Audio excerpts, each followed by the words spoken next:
Well, howdy folks, Hellcracks here, and welcome to Mercenary Thoughts from the Inner Sphere, episode 144. And today we're going to be looking back at another kind of an iconic mech that you find in the light stables, the Javelin. We talked about it back in, it's almost a year and a half ago. Pretty much not a bad mech. It has some quirks to it, that you need to keep an eye on, but things haven't really changed that much from that video to this one with this current configuration. It still operates the same way. Now, the Javelin, the 30-ton mech, is a 696, still has those jump jets. Now, the interesting thing is that this is one of those mechs that doesn't have a factory producing it, but there was so many made that, they're just laying around practically, the FedComs. They have so many of them that they're able to keep these things operational. So occasionally they make it into other nations' hands, or mercenaries for that matter. Just spoils of war. Now, the Javelin also still has, this is the 10P, Papa. It still has a 10 single heat sinks. Nothing's been changed on it. They didn't upgrade those at all. Still carries around to 64 points of armor, which is 4 tons. So it does still have the problem with lacking a lot of armor in lots of places. It could have, let's see, I think it's, if I remember, 105, I think, is the max out on this thing. So it is way low. It's like 41 points of armor short of maximum. So that's a lot of tonnage, that could be, that needs to be made up, if you want to have maxed out armor. So it's got to come from someplace. So, but, that's part of the problem with a mech like this. Now, it still has an SRM-6 in the right torso with a ton of ammo. And then it changed out. Before it had so the 2 SRM-6s, one in each torso, and the 6 jump jets. Now what they did was they took one of those SRMs and its ton of ammo and converted it into 2 streak 2s and another ton of ammo. So it sort of takes care of the ammo problem. Before you could go 15 turns with this thing and then it'd be out of ammo, which was a problem if you're doing any type of campaign where you got to go from one spot to another, and you have to worry about having some type of resupply eventually. But it's usually, if you're playing one of those pickup games, a mech like this doesn't really last that long. It doesn't have the armor to stand up in any fight. You get hit with a couple AC-10s or PPC, or even I've seen get one of these things get hit by an LRM-20 with it maxed out and just disappear, because the ammo because this thing does not have case on it, and it was never, well, can't really say if it wasn't designed with case, because there was some Star League stuff that came out, because this mech did come out in the Star League era, but not necessarily something you see surviving around the later years, because case disappeared, and then now it's coming back in 3050. So other than that, it's one of those mechs where you have to kind of shepherd it around a bit. It's not something you want to be facing off with a lot of heavier assaults, of that nature.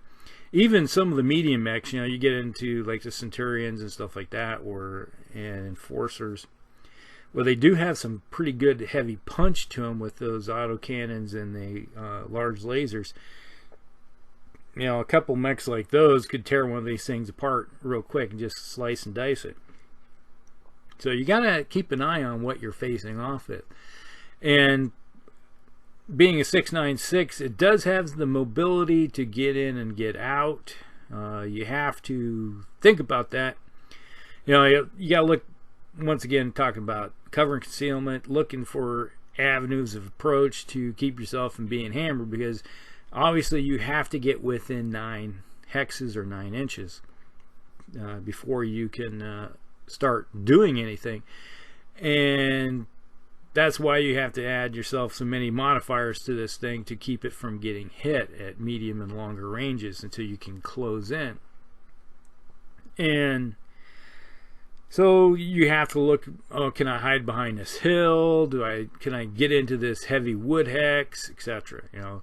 And then there's also the problem of once you do get close and you're trying to use those jump jets, you know, you're going to cook this mech pretty quickly, because you know, you jump 6 and you fire an SRM-6, well, you're running yourself right up onto the edge of your capability of handling the heat.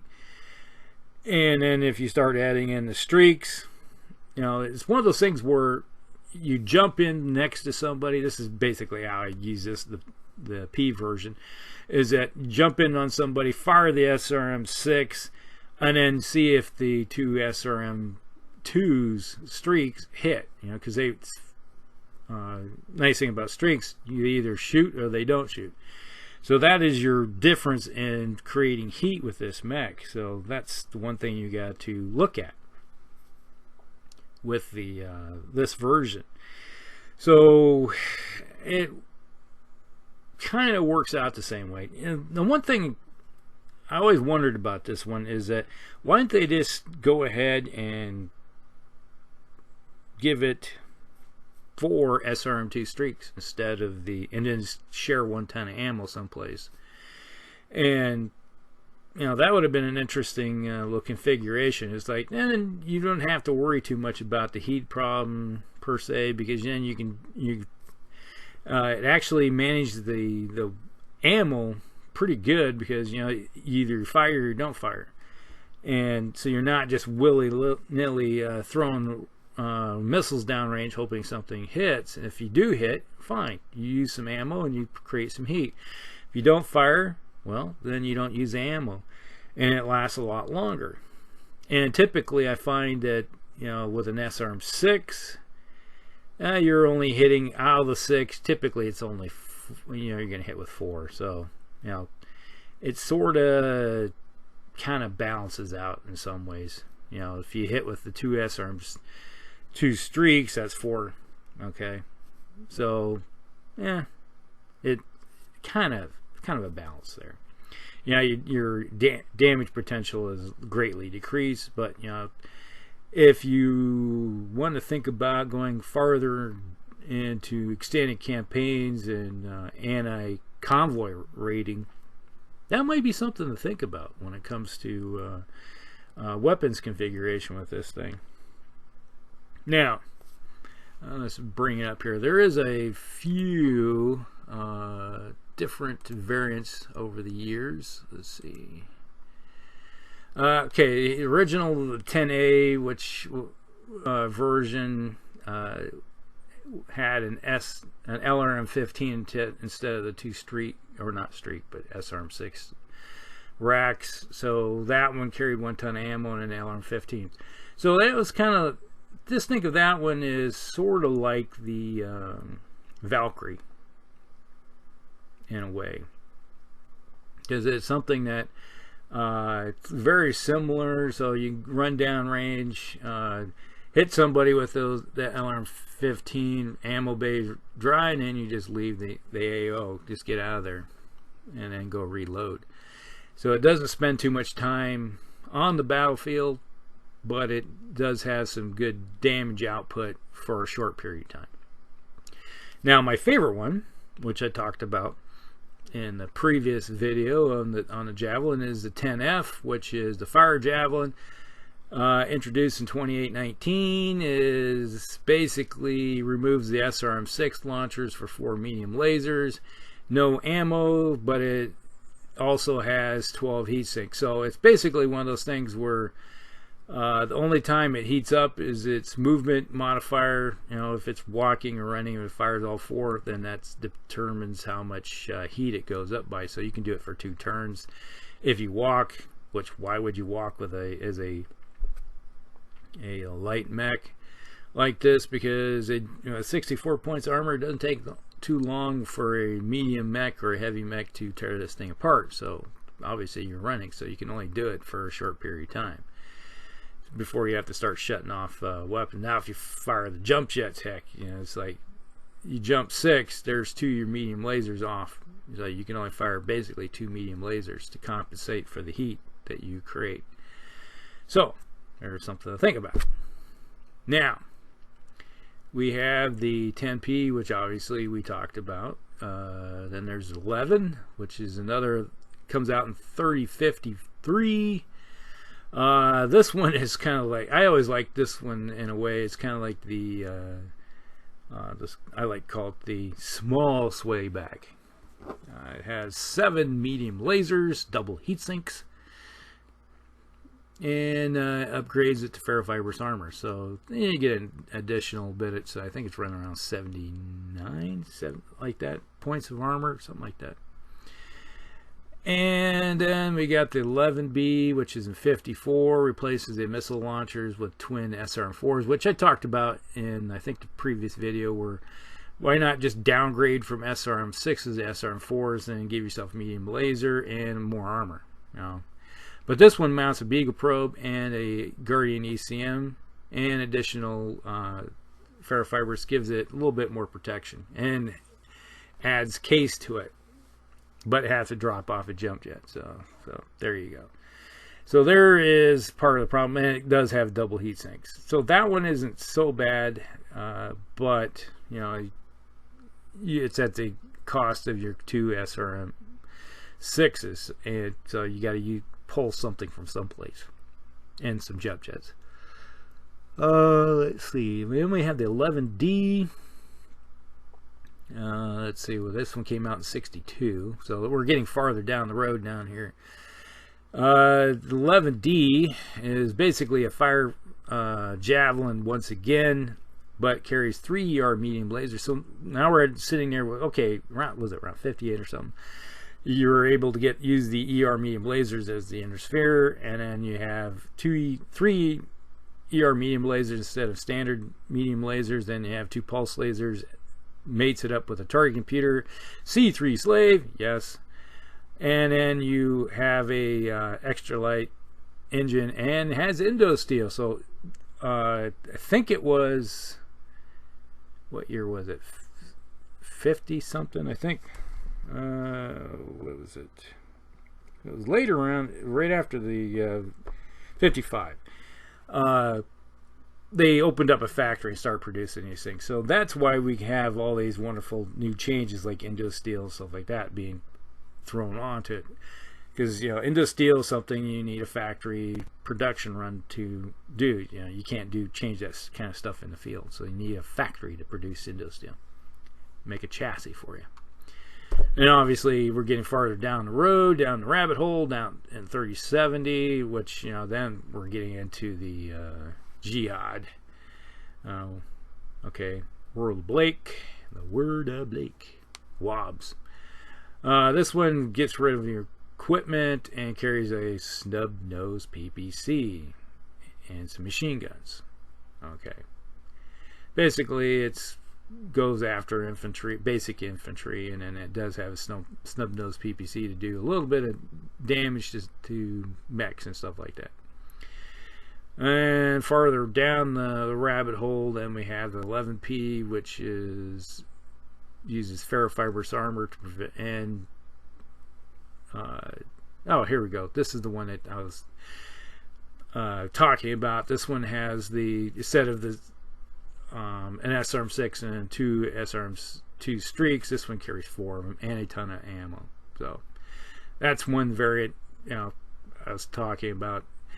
Very ammo proficient. It doesn't have to worry about the things going bad with you. Okay, so there's the gambit of variants that you find with this mech. Now, I like the as I like to say, the fire javelin, which is the 10F. Now, if I had my druthers, or what I would do, if I had my access to a 10F, this is the one variant that I would prefer to create in around 3050. When you get some of this new technology, you're able to. First thing I would do is double heat sinks. You had 12 with the 10F, so now I just drop 2 of those heat sinks. And now you have 10 doubles, so you double, so now you can dissipate 20 heat. Not bad, better than the 12. Obviously, that's a major upgrade when it comes to this mech, and that frees up 2 tons. Throw on some ferrofibrous armor, slab some of that lovely stuff off in packages, and then you have the 4 medium lasers. What are you going to do with the extra tonnage? Well, I'm going to probably toss on a Guardian ECM if you get your hands on something like that. If you're able to get your hands on something, a Guardian ECM is really nice, especially on a mech like this. It helps prevent those mechs that have the Artemis from doing a little bit more damage to you, shuts down C3 systems, that type of thing. And then with the ferrofibers, you're able to upgrade a lot more of the armor, so you're up to 99. And with that, you also could throw on tag to turn this thing into an artillery spotter if you want to, or if you don't have artillery access in your unit, you can always throw on another medium laser, so you can have 5 medium lasers and a Guardian ECM. So that's pretty much what I would do with that one. That's what I've always called it the 10AF, which is altered firefelt javelin. So there you go. It's an F, but it's been altered with a little bit of extra goodies, upgrading the technology. And that's something I've been using for decades. That's the most common one I have for the Javelin, and I like it. Now, if you really want to go down the rabbit hole and you have access to XL engines and you want to increase the speed on this thing, you could, if you wanted to upgrade to a bigger XL engine, you can move this thing up to a 711-7. Give it some more speed, mobility, and I think there was a time I made one of those. Okay, let's see if I can find it. Not sure what I do with it.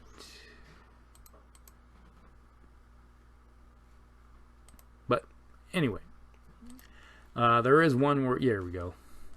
You could have 4-streak 4, not streak 4s, but 4-streak 2s, a 711-7 with XL engines, I think it is, and ferrofibrous armor, and you're still running around with 99. So basically, and 10 double heat sinks. So it's something that you could turn this thing into something that gets in close, has the speed, but has XL engines. So there you go. Obviously, this thing does not have pretty much anything else other than that. But, it's one of those mechs where if you like your speed a little bit more, there's individuals, especially on this channel, that like to comment to say, hey, more speed. And that's true, because if you're facing off against clans, speed is your friend, because you need as many modifiers as possible. And there you go. So put down any comments down below if you do have any type of comments and you want to talk about rules or anything. Make notation to where you're talking about it in the rule book, because there have been times people have made comments on here, and then we're going, what are they talking about? And we have, my crew and everybody else will peruse through 4 or 5 books trying to find out where they're talking about, and it's like, oh, no notation, it doesn't exist. So if we can't find it, then it didn't happen. So there you go. Like and subscribe, share with all your friends, and we will talk with you later. Huck Rex out. Later.